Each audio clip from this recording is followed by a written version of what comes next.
Hello everyone, welcome back to Sri Bala Vantalu. ఈరోజు మన వీడియోలో శ్రీరామనవమి పండుగకి స్పెషల్ రెసిపీస్గా 4 రకాల కమ్మనైన ప్రసాదం రెసిపీస్ని చూద్దామండి. ముందుగా మీకందరికీ శ్రీరామనవమి పండుగ శుభాకాంక్షలు.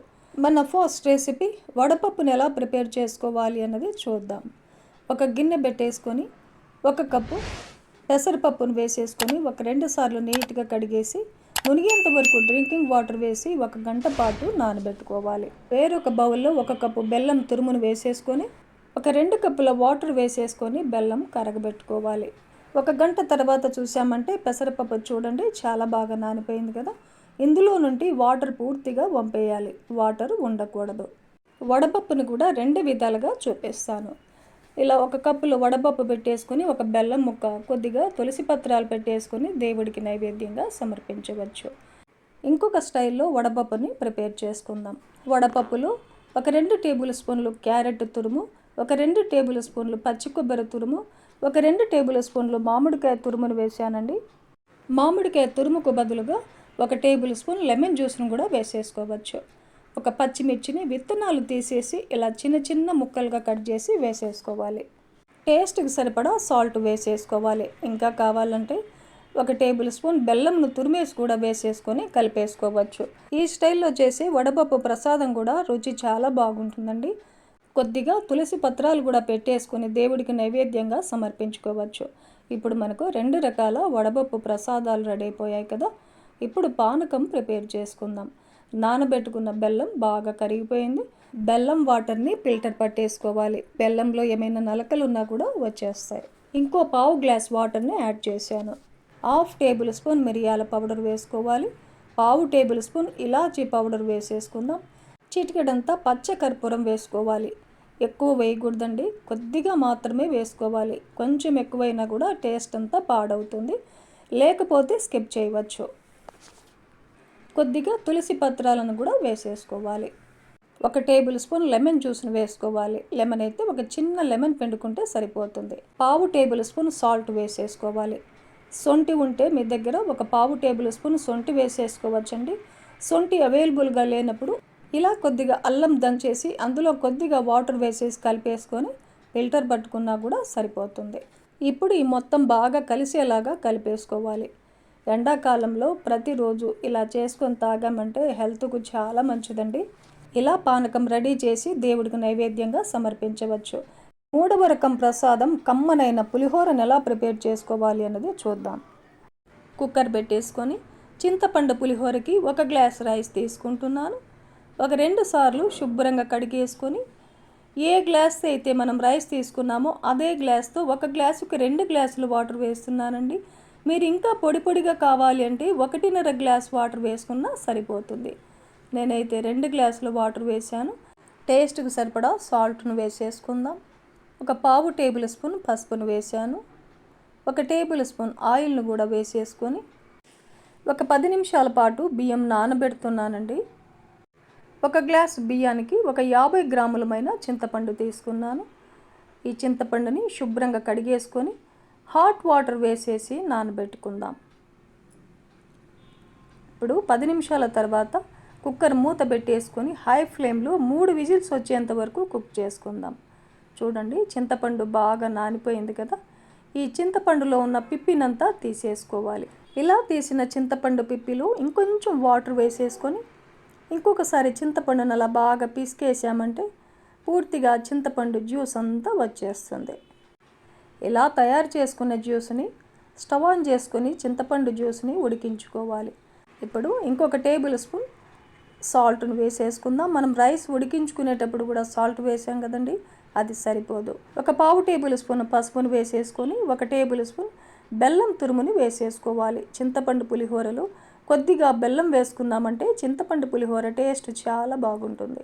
2-3 పచ్చిమిర్చిని చీలికలుగా కట్ చేసి వేసేసుకొని ఒకసారి బాగా కలిపేసుకొని మీడియం ఫ్లేమ్లో 4 నిమిషాల పాటు ఉడికించుకోవాలి.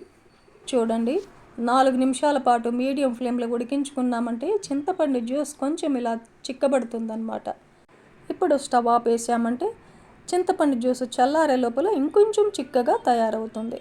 3 విజిల్స్ తర్వాత ఆవిరంతా పోయిన తర్వాత మూత తీసి చూసామంటే చూడండి అన్నం మనకు పొడి పొడిగా రెడీ అయిపోయింది. ఇలా ఉడికించుకున్న రైస్ని పూర్తిగా చల్లారనివ్వాలి. ఈ పొడిని వేయడం వల్ల చింతపండు పులిహోర అచ్చు గుడిలో ప్రసాదంలాగే ఉంటుందన్నమాట. ఇప్పుడు స్టవ్ ఆన్ చేసుకొని ఒక ప్యాన్ పెట్టేసుకుందాం. ఒక 1/2 టేబుల్ స్పూన్ మెంతులను వేసేసుకోవాలి. ఫస్ట్ మెంతులని మీడియం ఫ్లేమ్లో వేయించుకుందాం. ఇప్పుడు 1 టేబుల్ స్పూన్ మిరియాలను వేసేసుకోవాలి.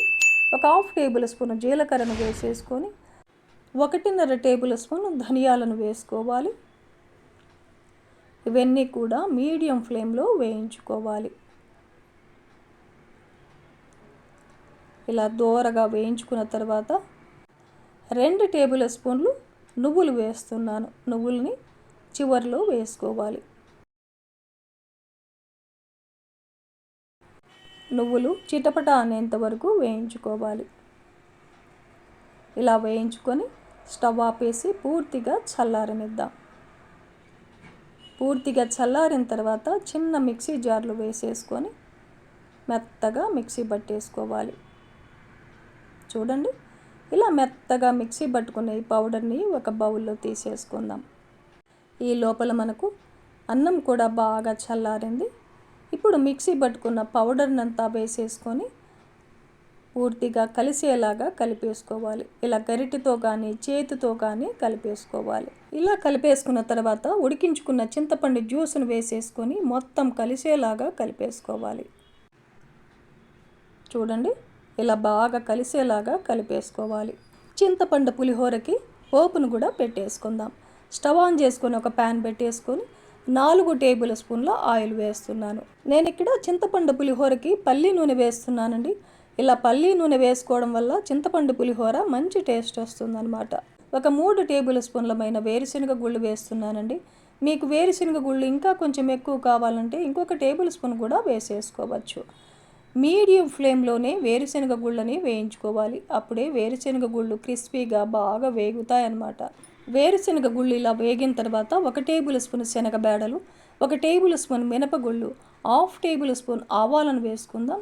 ఒక 1/2 టేబుల్ స్పూన్ జీలకర్రను కూడా వేసేసుకొని వేయించుకోవాలి. చూడండి, ఈ పప్పులన్నీ ఇలా దోరగా వేయించుకున్న తర్వాత 5-6 పచ్చిమిర్చిని చీలికలుగా కట్ చేసి వేసేసుకోవాలి. ఒక 3-4 ఎండుమిర్చిని కూడా 2గా కట్ చేసి వేస్తున్నానండి. పచ్చిమిర్చి ఎండుమిర్చి కూడా బాగా వేగేంత వరకు వేయించుకోవాలి. ఇప్పుడు ఒక గుప్పెడంతా ఫ్రెష్ కరివేపాకును వేసేసుకొని కరివేపాకు క్రిస్పీగా అయ్యేంత వరకు వేయించుకుందాం. ఒక 1/2 టేబుల్ స్పూన్ ఇంగువను వేసానండి. చింతపండు పులిహోరలో ఇంగువని తప్పనిసరిగా వేసుకున్నామంటే చింతపండు పులిహోర మంచి ఫ్లేవర్ వస్తుందన్నమాట. ఇలా ఈ పోపునంతా బాగా వేయించేసుకొని స్టవ్ ఆపేసి రైస్లో కలిపేసుకుందాం. పూర్తిగా కలిసేలాగా గెరిటతో కానీ చేతితో కానీ కలిపేసుకోవాలి. చేతితో కలిపామంటే ఇంకా బాగా కలుస్తుందండి. ఇలా మొత్తం బాగా కలిసేలాగా కలిపేసుకొని డిష్ అవుట్ చేసుకుందాం. కమ్మనైన పులిహోర ప్రసాదం చూసాం కదండి. 4వ రకం ప్రసాదం రెసిపీ బెల్లం పరమాన్నం ప్రాసెస్లో చూద్దాం. నేను ఇక్కడ క్షీరాన్నం కోసం ఒక చిన్న కప్పు రైస్ తీసుకుంటున్నానండి. శుభ్రంగా కడిగేసుకొని వాటర్ వేసి ఒక అరగంట కానీ గంట కానీ బియ్యంని నానబెట్టుకోవాలి. బియ్యం నానే లోపల స్టవ్ ఆన్ చేసి ఒక గిన్నె పెట్టేసుకొని ఏ కప్పుతో అయితే మనం రైస్ కొలుచుకున్నామో అదే కప్పుతో 4 కప్పుల పాలు వేసుకోవాలి. అదే కప్పుతో 2 కప్పుల వాటర్ని యాడ్ చేసుకోవాలి. మొత్తం 6 కప్పులు అవుతాయి అన్నమాట. పాలు పొంగు వచ్చేంత వరకు బాయిల్ చేసుకోవాలి. చూడండి, పాలు పొంగు వచ్చినాయి కదా. ఈ లోపల మనకు రైస్ కూడా బాగా నానిపోయాయి. వాటర్ని సపరేట్గా వంపేసుకొని పాలల్లో కలిపేసుకోవాలి. ఇలా కలుపుకుంటూ రైస్ మెత్తగా ఉడికేంత వరకు ఉడికించుకోవాలి. మధ్య మధ్యలో చెక్ చేసుకుంటూ ఉండాలి. రైస్ మెత్తగా ఉడికిందా లేదా అన్నది ఇలా కలుపుకుంటూ ఉడికించుకోవాలి. చూడండి, రైస్ మనకు మెత్తగా ఉడికిపోయింది. ఇలా గెరిటతో బాగా మ్యాష్ చేసుకోవాలి. చూడండి, కన్సిస్టెన్సీ ఇలా వచ్చిన తర్వాత స్టవ్ని లో ఫ్లేమ్లో పెట్టేసుకొని ఏ కప్పుతో అయితే మనము బియ్యం కొలుచుకున్నామో అదే కప్పుతో 1.25 కప్పు బెల్లం తురుమును వేసేసుకోవాలి. ఇన్ కేస్ మీకు ఏమైనా బెల్లంలో రాళ్ళు ఉన్నాయనే డౌట్ ఉంటే ఒక 1/4 కప్పు వాటర్ని వేసేసుకొని బెల్లం కరిగించుకొని ఫిల్టర్ పట్టేసుకోవచ్చు. బెల్లం అంతా ఇలా బాగా కరిగిన తర్వాత కాచిన పాలని 1 కప్పు వేసేసుకోవాలి. కాచిన పాలనే వేయాలండి. బెల్లం వేశాక చల్లటి పాలని వేయకూడదు, విరిగిపోతుంది. కాచిన పాలను మాత్రమే వేసుకోవాలి. ఇలా ఇంకొక కప్పు పాలను యాడ్ చేసుకోవడం వల్ల క్షీరాన్నము చల్లగా అయిన తర్వాత కూడా గట్టి పడకుండా ఉంటుంది. ఇప్పుడైతే మనము 1 కప్పు రైస్కి 5 కప్పుల పాలు తీసుకున్నాం, 2 కప్పుల వాటర్ తీసుకున్నాం. మొత్తం 7 కప్పులు అయ్యాయన్నమాట. ఇప్పుడు ఒక 1/2 టేబుల్ స్పూన్ ఇలాచీ పౌడర్ వేసేసుకొని మొత్తం బాగా కలిపేసుకోవాలి. క్షీరాన్నానికి డ్రై ఫ్రూట్స్ని కూడా వేయించుకుందాం. ఒక చిన్న ప్యాన్ పెట్టేసుకొని ఒక 2 టేబుల్ స్పూన్లు నెయ్యి వేసుకోవాలి. ఒక 1/2 కప్పు డ్రై ఫ్రూట్స్ని వేసేసుకుందాం. నేను ఇక్కడైతే జీడిపప్పు, బాదం, కిస్మిస్లను వేసాను. మీ దగ్గర ఏ డ్రై ఫ్రూట్స్ అవైలబుల్గా ఉంటే అవి వేసేసుకోవచ్చు. ఇలా డ్రై ఫ్రూట్స్ అన్నిటినీ బాగా వేయించేసుకొని క్షీరాన్నంలో కలుపుకున్నామంటే అమృతంలాగా ఉండే క్షీరాన్నం ప్రసాదం రెసిపీ మనకు రెడీ అయిపోతుంది. డిష్ అవుట్ చేసుకుందాం. శ్రీరామనవమి పండుగ స్పెషల్ రెసిపీస్గా 4 రకాల కమ్మనైన ప్రసాదం రెసిపీస్ని చూసాం కదండి. ఈ ప్రాసెస్లో ఈ ప్రసాదం రెసిపీస్ అన్నీ కూడా మీరు పండుగకు ప్రిపేర్ చేసి స్వామివారికి నివేదనగా సమర్పించండి. మరోసారి మీ అందరికీ శ్రీరామనవమి పండుగ శుభాకాంక్షలు. ఈ ప్రసాదం రెసిపీస్ మీకు నచ్చితే లైక్ చేయండి, షేర్ చేయండి, సబ్స్క్రైబ్ చేయండి. థ్యాంక్ యూ అండి. Thanks for watching.